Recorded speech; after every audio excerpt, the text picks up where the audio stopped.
Vamos agora ouvir o que a palavra de Deus tem para a nossa vida, o nosso coração. E nós vamos refletir hoje sobre o texto de Oséias, capítulo 11.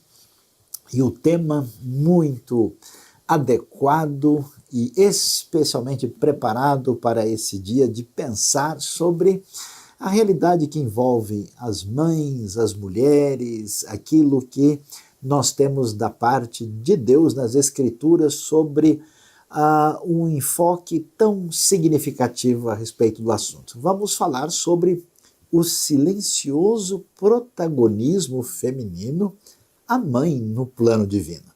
O texto de Oséias 11, ele nos apresenta o seguinte: quando Israel era menino, eu o amei e do Egito chamei o meu filho, mas quanto mais eu o chamava, mais eles se afastavam de mim. Eles ofereceram sacrifícios aos Baalins e queimaram incenso para os ídolos esculpidos.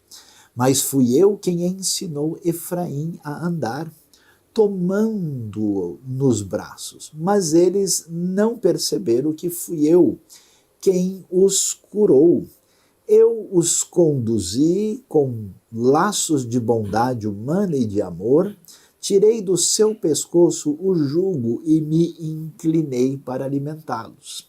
Antes de continuar a leitura, vale a pena entender o seguinte: Oséias é um profeta do 8º século antes de Cristo, do Reino do Norte, numa época em que esse reino se perdeu, se afastou de Deus, entrou na relação de apostasia.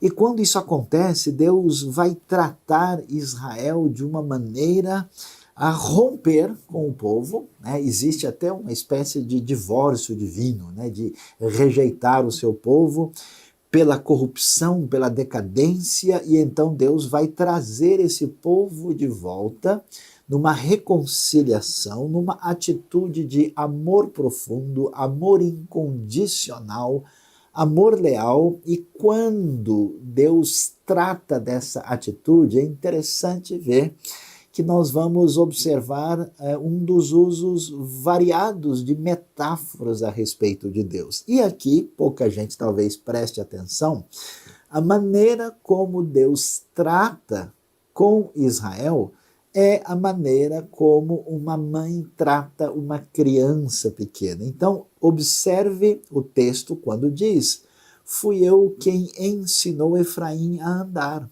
tomando-o nos braços. E mais adiante, no verso 4, eu me inclinei para alimentá-los. Ou seja, essa beleza que envolve a maternidade, essa capacidade de gerar vida, de amar e de cuidar, em última instância tem origem na realidade que envolve o próprio Deus.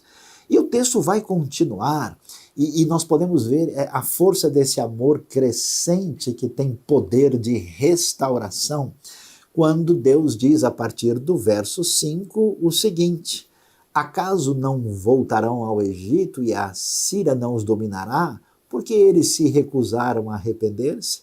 A espada reluzirá em suas cidades, destruirá as trancas de suas portas e dará fim aos seus planos. O meu povo está decidido a desviar-se de mim, embora sejam conclamados a servir ao Altíssimo, de modo algum o exaltam.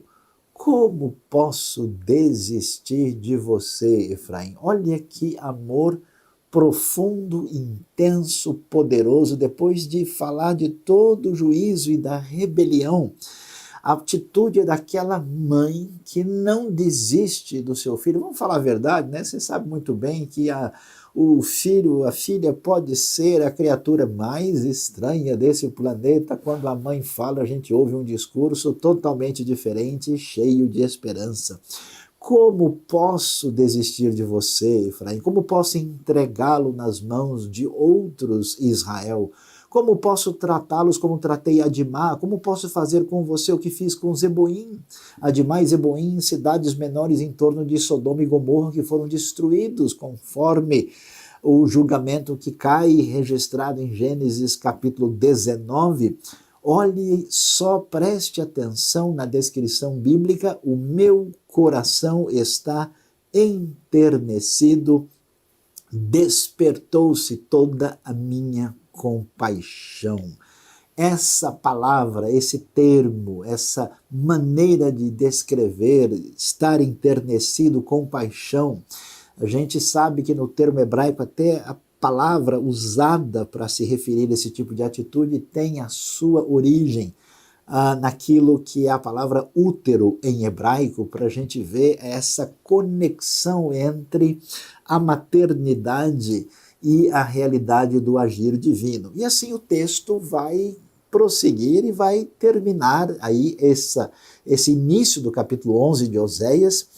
E Deus, então, em função da sua atitude semelhante à do amor materno, ele diz: não executarei a minha ira impetuosa, não tornarei a destruir Efraim, pois sou Deus e não homem, o santo no meio de vocês, não virei com ira.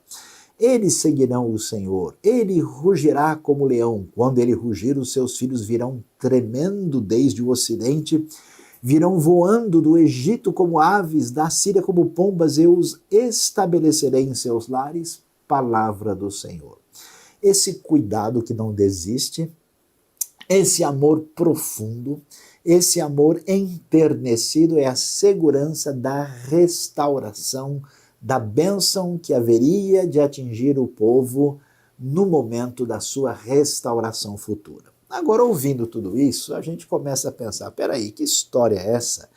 Será que a gente está ouvindo mesmo palavras do Antigo Testamento? Afinal de contas, Deus tem a ver com, né, o masculino ou feminino? Né? Será que a gente pode pensar assim? Aliás, falando nos tempos antigos, na cultura patriarcal, no mundo do Antigo Testamento, a pergunta é, será que Deus é machista? E, de fato, muita gente tem essa impressão. Aliás, eu já vi muitos textos e até mesmo reflexões, exposições, tentando sugerir que esse Deus que se revela a nós e que traz a sua palavra em Oséias 11 é um Deus vinculado estritamente a uma cultura que reprimia a realidade feminina. E talvez algumas pessoas tenham lá sua razão para pensar assim quando a gente lê alguns textos antigos, por exemplo, como Levítico capítulo 12. Olha lá o que o texto diz. Disse o Senhor a Moisés: diga aos israelitas, quando uma mulher engravidar e der à luz um menino, estará impura por 7 dias, assim como estará impura durante o seu período menstrual. No 8º dia, um menino terá que ser circuncidado. Então a mulher aguardará 33 dias para ser purificada do seu sangramento, não poderá tocar em nenhuma coisa sagrada e não poderá ir ao santuário até que se complete os dias da sua purificação. Se der à luz uma menina, estará impura por 2 semanas, como durante o seu período menstrual. Nesse caso, aguardará 66 dias para ser purificada do seu sangramento. Então, um texto como esse, que mostra as limitações impostas à vida de uma mulher, ainda mais um texto que diz, olha, o tempo de uma purificação que envolve uma menina é muito maior do que o menino, isso evoca uma série de questões que às vezes faz com que muita gente na nossa realidade tenha, assim, vamos dizer, uma rejeição, uma espécie de preconceito, dizendo, olha, esse texto bíblico aqui parece que tem um viés cultural indevido e eu acho que ele não tem muito valor para a minha vida. O importante é entender que essa concepção não está correta. Por quê? Porque nós temos elementos contextuais, culturais, elementos linguísticos, outras questões que, à primeira vista, quando você lê o texto, você não entende. Depois, com mais esclarecimento, você vai ver que não é bem assim. Por isso, não é correta a ideia que muita gente tem de que será que a ideia de inferioridade feminina procede da Bíblia? É verdade que existe o que a gente chama tecnicamente de um comportamento misógino, né? Aquelas pessoas, claro, especialmente homens que têm uma atitude de profundo desrespeito, discriminação, rejeição, como que numa tentativa de reafirmar a sua segurança própria, resolvem assim tratar mal, inferiorizar o sexo oposto. Essa atitude também pode acontecer ao contrário. E muita gente, ao fazer isso, tem uma postura em que se imagina supostamente baseado nos escritos sagrados, e a gente vai dizer aqui que uma avaliação correta, adequada, contextual e entendida do texto bíblico não nos apresenta essa proposta. Vamos ver como é que isso funciona e vamos ver como é que existe um protagonismo feminino na Bíblia e vamos ver o lugar especial que a mãe tem, que tantas vezes a gente não percebe. Vamos lá, olhando para as coisas desde o início, por exemplo, na própria criação. Existe uma proposta de parceria. Veja lá, quando Deus cria o homem e a mulher, o texto de Gênesis 2:18, depois indo para o verso 20, vamos ver o que é que a Bíblia diz. Então o Senhor Deus declarou: não é bom que o homem esteja só, farei para ele alguém que o auxilie e lhe corresponda. Essa frase é muito importante, nós já vamos entendê-la. Veja assim que o homem sozinho não está bem, é necessário esse elemento de complementação, reforçando essa ideia de parceria desde o início. Todavia não se encontrou para o homem alguém que o auxiliasse e lhe correspondesse. Quer dizer, em toda a grande diversidade da criação, nada se encaixaria. Então o Senhor Deus fez o homem cair em profundo sono, enquanto este dormia, tirou-lhe uma das costelas. Olha interessante esse aspecto da costela do lado a lado, né?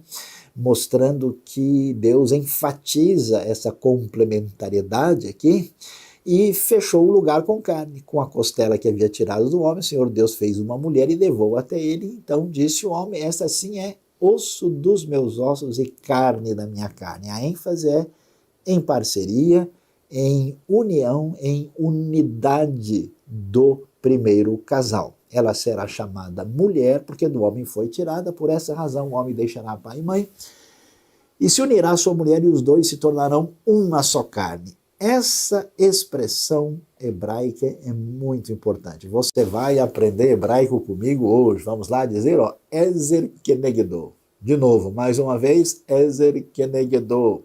O que quer dizer Ezer Kenegdo? É a palavra traduzida por auxiliadora. Mas se você ouve isso e fala, auxiliador é alguém que é auxiliar, não tem auxiliar de escritório, auxiliar de serviços gerais, a mulher é office boy do homem. Não. A palavra auxiliadora, que na verdade quer dizer auxílio, ajuda, ela não tem nada de inferioridade no texto original. Ela não significa, ela quer dizer que a força do auxiliado é insuficiente sozinha. Para você ter uma ideia como essa palavra é importante, não é uma palavra do gênero feminino, é a mesma palavra usada no livro dos Salmos para se referir a Deus. Quando diz que o Senhor é o meu ajudador, a quem eu devo temer, é a mesma palavra usada para se referir à mulher na criação. E perceba, uma coisa é o que a história das religiões, dos caminhos fizeram com a Bíblia e a sua revelação, outra coisa é ver o que o texto diz lá na raiz, no texto original. A ideia é de companheirismo, é de companhia indispensável. E essa frase que lhe corresponda é que se complementa, que se encaixe com ele. Então, desde o início, para entender o relacionamento entre o homem e a mulher, é preciso ver como o projeto original foi estabelecido. Então, como é que a gente entende o assunto? É muito importante, né? Porque nesse caminho de falta de compreensão, nós temos transitado entre universos completamente perdidos, né? Gente que tende a estabelecer uma espécie de postura de domínio definitivo do masculino. Outras pessoas tentam fazer isso com o feminino. Existe um trânsito indevido desde a romantização da mulher e do feminino, dizendo, se o mundo fosse governado por mulheres, se as mulheres estivessem fazendo, ia dar tudo certo. Não é bem assim, né? Nós temos Marias e Anas, e temos também Jezabéis no ambiente feminino. E da mesma maneira, a mesma coisa acontece com os homens. Existem muitos exemplares desse universo masculino que são gente boa e tem gente que é gente à toa.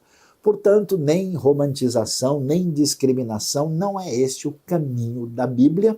Vamos ver o que é que a Bíblia nos apresenta. Acho que a primeira coisa útil para a gente entender muito claramente esse cenário é descobrir que um dos grandes defeitos do entendimento do papel das mulheres e das mães é a gente achar que existe um determinado tipo de mulher. A mulher é aquela que cozinha bem, a mulher é aquela que sabe ajudar a criança, não, a mulher é aquela que sabe ser professora. Então a gente pensa assim culturalmente em vários ambientes de maneira muito limitada, mas não existe a mulher na Bíblia. Existem as mulheres com papéis variados. Você vai encontrar profetisa, líder militar, né? Você tem a profetisa Hulda, líder militar como Débora. Você tem mulheres de altíssimo conhecimento, performance em áreas diferentes. E nada melhor do que ler o texto de Provérbios 31 com alguns versículos selecionados para a gente ver a grandiosidade, a variedade da realidade do universo feminino. Olha lá. O texto diz no hebraico Eshet Chayil, que a gente está acostumado a ouvir a mulher virtuosa, é muito mais forte que isso. A tradução da NVI colocou uma esposa exemplar. Eshet Chayil literalmente é a mulher guerreira. É a mulher que tem um procedimento que leva à vitória. Feliz quem a encontra, é muito mais valiosa que os rubis. Seu marido tem plena confiança nela, nunca lhe falta coisa alguma. Veja lá a área de especialização e conhecimento dessa mulher de Provérbios 31. Ela escolhe a lã e o linho e com prazer trabalha com as mãos. Trabalho manual com tecidos, coisa normal. Como os navios mercantes, ela traz de longe as suas provisões, quer dizer, ela se movimenta para lá e para cá, para trabalhar no ambiente comercial. Antes de clarear o dia, ela se levanta e prepara comida para todos os de casa. Está vendo? Uma mulher no seu cuidado no lar. Não tem essa coisa que se a mulher é executiva, ela não entende nada do lar, nem que se ela entende do lar, ela não tem vida acadêmica, nem se ela, porque tem vida acadêmica, ela não entende nada da vida prática. A coisa é ampla. E dá tarefa às suas servas. Ela avalia um campo e compra como com o que ganha, planta uma vinha. Ela sabe fazer negócios, entrega-se com vontade ao seu trabalho, seus braços são fortes e vigorosos, até mesmo o destaque da sua força física aparece aqui. Administra bem o seu comércio lucrativo, a sua lâmpada fica acesa durante a noite, ela ganha dinheiro através de um trabalho bem feito e inteligente na área comercial. Nas mãos segura o fuso, com os dedos pega a roca, acolhe os necessitados, estende as mãos aos pobres, ao mesmo tempo que ela ganha dinheiro como executiva, ela ajuda os necessitados com solidariedade, faz cobertas para a sua cama, veste-se de linho fino e de púrpura, quer dizer, até saber se vestir. Olha como é completo o texto. Seu marido é respeitado na porta da cidade, onde toma assento as autoridades da sua terra, fala com sabedoria, ensina com amor, cuida dos negócios de sua casa e não dá lugar à preguiça, seus filhos se levantam e a elogiam, seu marido também elogia, dizendo, muitas mulheres são exemplares, mas você a todas supera. A beleza é enganosa e a formosura é passageira, mas a mulher que teme o Senhor será elogiada. Só a mulher fútil, que só pensa na aparência e mais em nada, é que está fora do cenário aqui. Então veja que esse negócio da gente imaginar que a figura da mulher é essa ou aquela, em Provérbios 31 não funciona. Onde é que está o problema? É que a gente não sabe, não entende o que realmente faz diferença e o que é importante para Deus. A gente confunde, sabe o quê? Proeminência com relevância. aquilo que realmente faz diferença e muda a vida, atinge as pessoas e muda a história, e aquilo que só aparece diante dos outros. Será que isso realmente está bem entendido? Veja lá.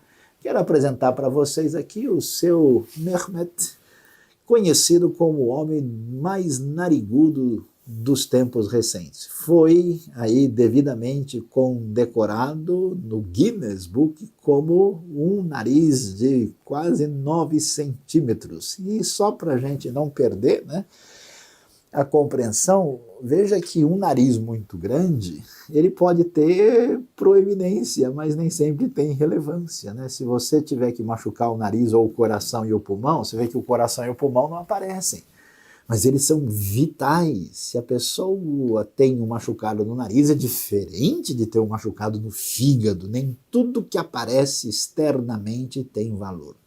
E é aí que a gente vai ter que entender a caminhada que Deus nos apresenta da sua maneira de agir na história e como isso tem impacto na maneira como Deus usou a vida de mulheres nessa caminhada. Veja que quando Jesus apresenta o reino de Deus, muita gente não entendeu e afastou-se de Jesus porque eles queriam proeminência, mas não queriam prestar atenção na relevância. Por isso Jesus vai dizer em Lucas 17, 20 e 21, que o reino de Deus não vem de modo visível. O reino de Deus não vai se dizer aqui está ele, lá está, porque ele está entre vocês. E até mesmo dentro de vocês, o caminho de Deus muitas vezes segue um caminho de protagonismo silencioso. E aí a gente agora olha para a Bíblia e vai ver no cenário da história como é que isso aparece no ensino da palavra de Deus. Vamos ver as mulheres e mães protagonistas da história bíblica. Será que é isso mesmo? Não é verdade que na Bíblia só aparecem homens, Abraão, Isaac, Jacó, Davi, Samuel, são os apóstolos, e as mulheres não têm nenhum tipo de holofote? Será que estamos lendo a mesma Bíblia? A gente vai ver como o texto sagrado mostra as mulheres gerando vida, em muitos contextos trazendo esperança, sustentando pessoas importantes e o povo de Deus, inclusive livrando em momentos muito particulares, mudando a história e sendo apresentadas até mesmo, em muitos casos, como protagonistas da salvação. Vamos dar uma olhada? A primeira coisa que aparece e a gente não conhece direito é aquilo que a gente vai ver sobre as mulheres como protagonistas do direito. O texto bíblico vai nos apresentar uma história muito interessante que nos fala sobre as filhas de Zelofeade.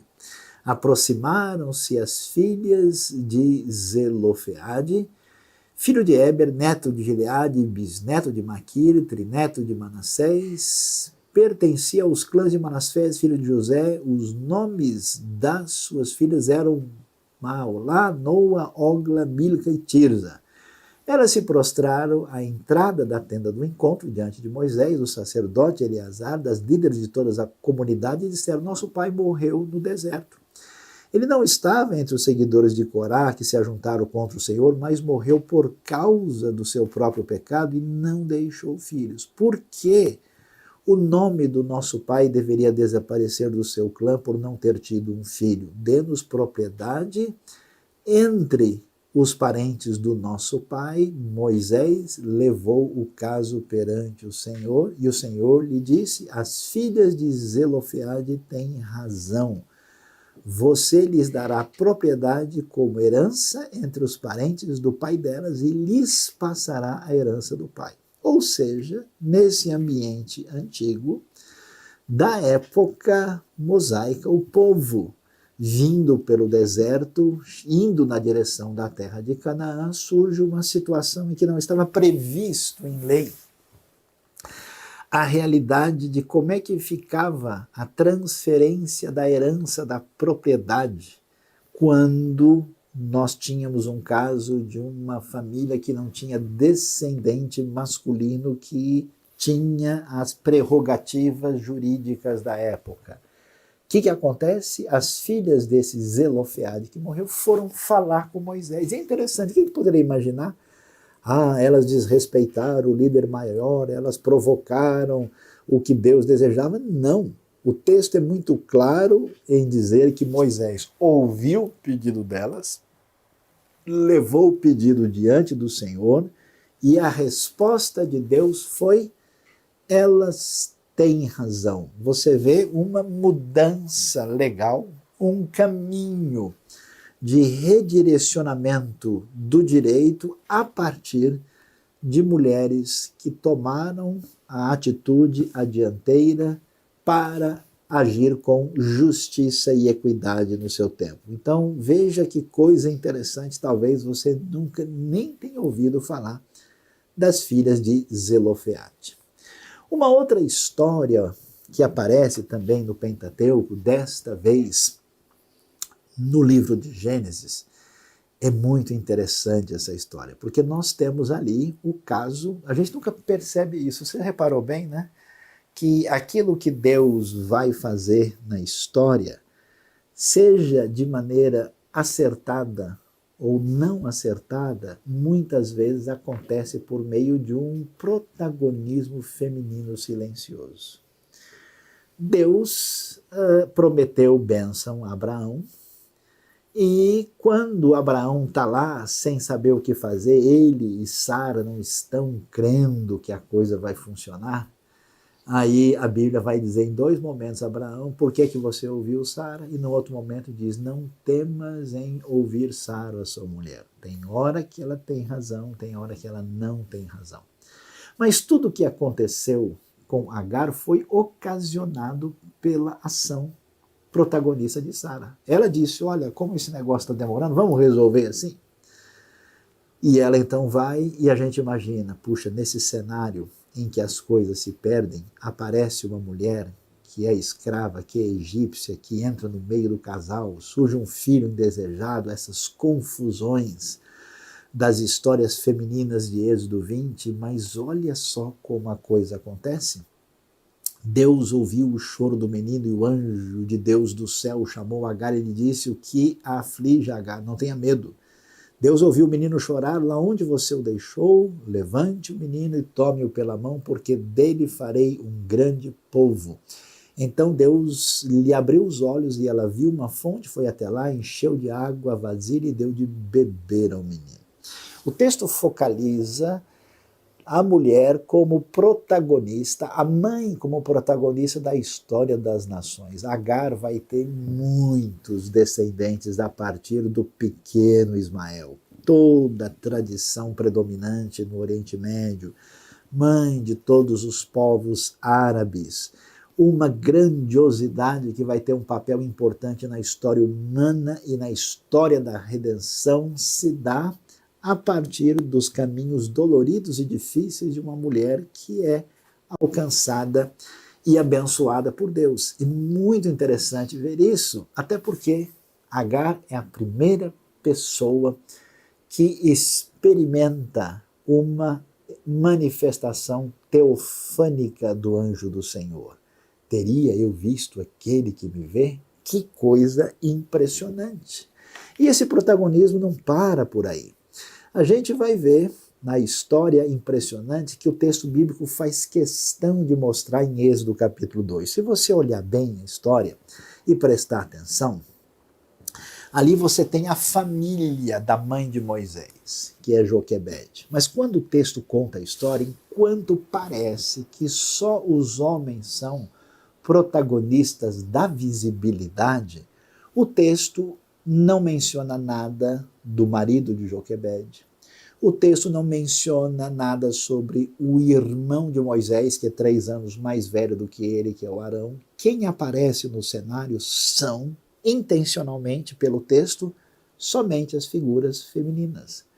Aparece a mãe, a Joquebede, aparece a Miriam e aparece também a princesa filha do faraó. Então a filha do faraó disse à mulher: leve este menino e amamente-o para mim, eu lhe pagarei por isso. A mulher levou o menino e o amamentou.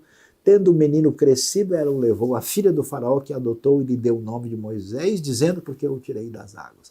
Quer dizer, o texto bíblico quer nos falar do grande momento da intervenção divina para salvar e livrar o seu povo da escravidão em resposta às orações com lágrimas dirigidas a Deus. E quando isso começa a acontecer, nós vemos o protagonismo silencioso feminino e vemos o papel da mãe no plano divino. Um pouco mais para frente, quando a gente lê o primeiro livro de Samuel, nós estamos aqui no contexto mais estranho possível, que é a época dos juízes. A gente está sem esperança, decadência, não se sabe o que vai acontecer no futuro.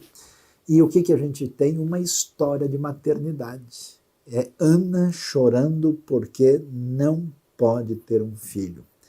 E aí, em meio ao caos, a crise, sem esperança e sem solução no meio do Israel fragilizado e apóstata, nós vemos de novo um protagonismo feminino que não é percebido com tanta clareza às vezes. 1 Samuel 1, verso 19 diz: na manhã seguinte, eles se levantaram e adoraram o Senhor e então voltaram para casa em Ramá. Elcana teve relações com sua mulher Ana e o Senhor se lembrou dela. Assim Ana engravidou e no devido tempo deu à luz um filho e deu-lhe o nome de Samuel, dizendo: eu o pedi ao Senhor. Quer dizer, a resposta de Deus para o momento difícil da época dos juízes, para fazer a transição até a época da monarquia, a figura sábia e equilibrada de Samuel, que surge com o destaque para a oração da mãe que foi protagonista nesse momento absolutamente confuso e difícil da história. Aí você pode dizer: não, eu entendi, claro, eu sei que as mulheres são mães e vamos dar um abraço na nossa mãe e todos viveremos felizes para sempre. Pois é, mas a coisa vai um pouco mais além. Quem poderia imaginar? A gente pensa que o mundo realmente visível de protagonismo é um mundo exclusivamente masculino.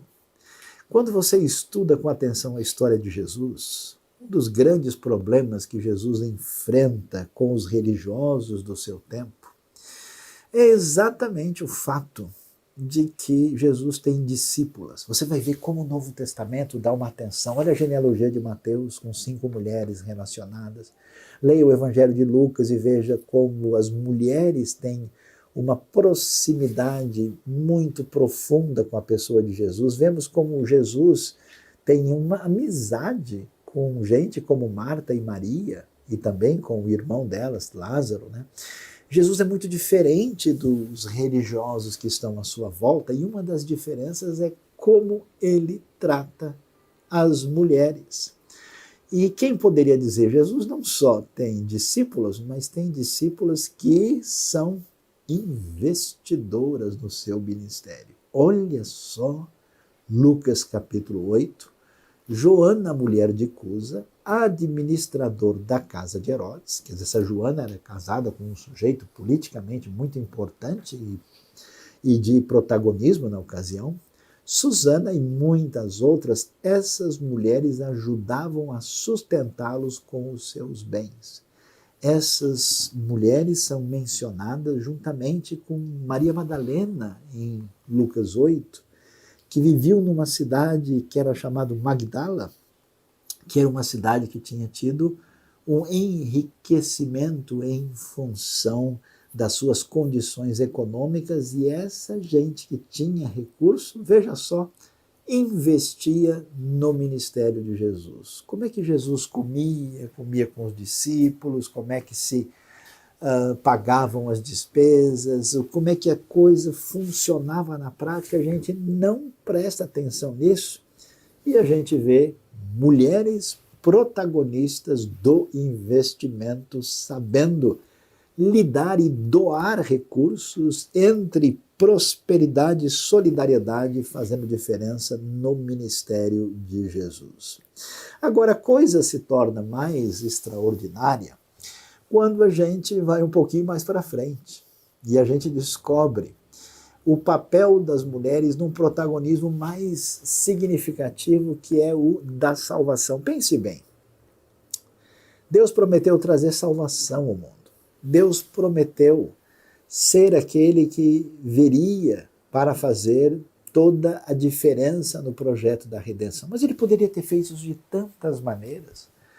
Ou a Bíblia poderia até concentrar a atenção na vinda do grande Senhor de outra maneira. Ele poderia ter descido diretamente do céu, ou poderia talvez ter uma história em que se apagasse os detalhes da sua maternidade e todas as coisas mais. Por exemplo, leia a história de Elias, o tesbita. Não temos nenhuma ideia quem é o seu pai, quem é a sua mãe. Há muita gente na Bíblia que a gente não tem ideia exatamente da sua história familiar. Mas no caso da pessoa de Jesus, uau!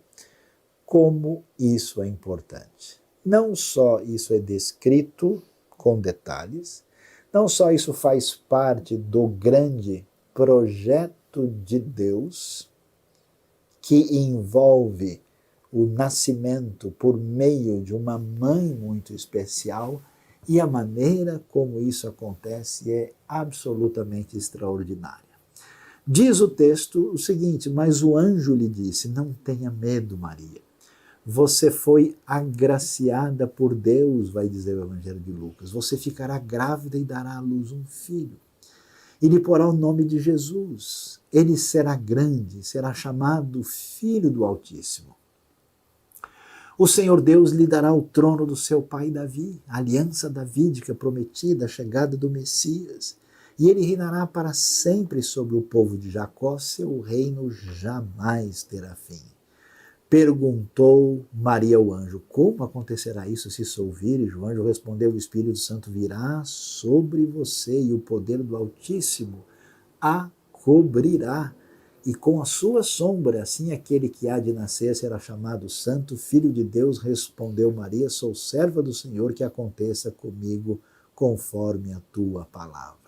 Maria, com total submissão, é protagonista da história da salvação. E quem poderia imaginar o momento mais especial da história? O momento fundamental, decisivo, o clímax de toda a revelação bíblica, a ressurreição de Jesus, nosso Senhor, o Filho de Deus. Veja Marcos 16, de 9 em diante. O texto diz, quando Jesus ressuscitou na madrugada do primeiro dia da semana, apareceu primeiramente a Maria Madalena, de quem havia expulsado 7 demônios. Ela foi e contou aos que com ele tinham estado. Eles estavam lamentando e chorando, e atenção, quando ouviram que Jesus estava vivo e fora visto por ela, não creram. Olha só que preconceito, olha só que atitude. Porque ela veio contando, eles não acreditaram, mas a Bíblia faz questão de dizer que a protagonista na história mais importante de todas foi Maria Madalena, uma mulher, e isso é absolutamente extraordinário. Qual que é a grande verdade? Há mães e mulheres perversas e terríveis. Há mães e mulheres abençoadas e bondosas. Há gente que se parece com Maria, há gente que parece filha de Jezabel. Ainda que muitos não vejam, a oportunidade, a responsabilidade se abrem para todas as mães e mulheres do mundo. Na Bíblia confirma-se o silencioso protagonismo feminino de mulheres e mães no plano divino. Diante de você está a oportunidade, minha querida irmã, mãe, mulher, de fazer diferença na história que não aparece, às vezes, aos olhos dos outros, mas que é fundamental e muda os caminhos que Deus tem para nós. Você deve fazer todo o esforço de não ser uma pessoa fútil, de não ser uma pessoa voltada para valores afastados do reino, e dedicar-se ao Senhor para fazer diferença, e que Deus abençoe a sua vida, abençoe o seu coração.